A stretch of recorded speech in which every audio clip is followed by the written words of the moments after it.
Compared to the month of May, June saw a 28% drop in migrant apprehensions at the border. That's according to the DHS. Border Patrol agents are crediting Mexico for simply doing more to stop the flow of migrants, but they're also saying migrant numbers typically drop during the hotter months. With that said, though, DHS is saying the total number of apprehensions in the first 6 months of this year is 140% higher than this same time last year in 2018. I want to bring in North Carolina Congressman Mark Walker. Congressman, thanks for stopping in. Thanks, Patrick. All right, just before you left for the 4th of July recess, the House voted through the Senate version of the border bill, providing over $4.5 billion toward humanitarian aid at the border, of course, toward other issues as well. House Democrats have blocked the use of national defense funds for border wall construction. That happened as recently as this week. So where does the current agenda by House Republicans stand when it comes to securing the border? What's being looked at aside from the humanitarian efforts? Well, I think we have to continue to expose just how radical left the Democrats are, specifically when it comes to being authentic about securing the border. If you go back just 6 months ago, Joe Biden and other presidential candidates and hopefuls were talking about, yes, we need to secure the border, but we need to do other things as well. Now you hear none of that talk. So we constantly see the Democrats continue to change their positions. What we have to do as Republicans is continue to push legislation, get it to committee, hopefully every now and then for a chance on the House floor vote, like we did last week, because when we do, it exposes just how far they've gone.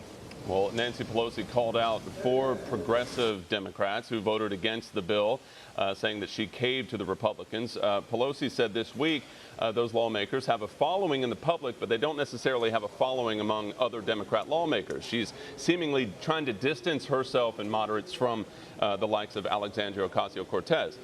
In your mind, though, do House Republicans feel the far-left progressives have more influence than Pelosi might think? There's no question. If you have any idea or doubt about that, watch how the questions are answered in some of these Democratic presidential debates. All of them are answering the questions as Alexandria Ocasio-Cortez would, not as Nancy Pelosi. The reason why is because they know that the base on their side is energized by these progressive radical policies. So yes, absolutely, AOC is having an influence. And it wasn't just those 4 that voted against it. Nearly 100 Democrats voted against the very thing that they had advocated for, which was humanitarian aid at the border. It makes no sense.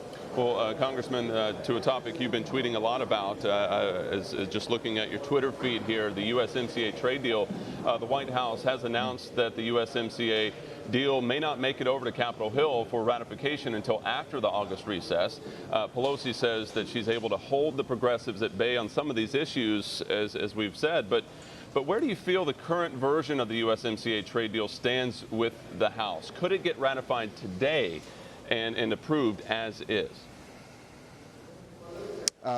When you say today, I think you're taking it figuratively over the next few weeks. I think there is a chance still, and here's why. And the president deserves some credit on this.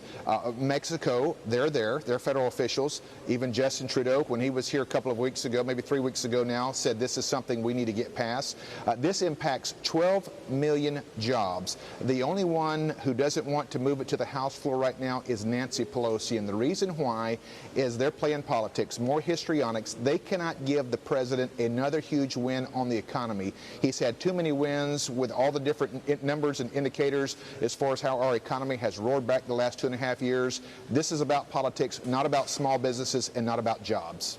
Well, what more could the president or Trade Representative Robert Lighthizer do, if anything, to push House Democrats to their side of things so that this thing doesn't drag out? You've mentioned on your Twitter feed all of the numbers of jobs that could be a result of this trade deal.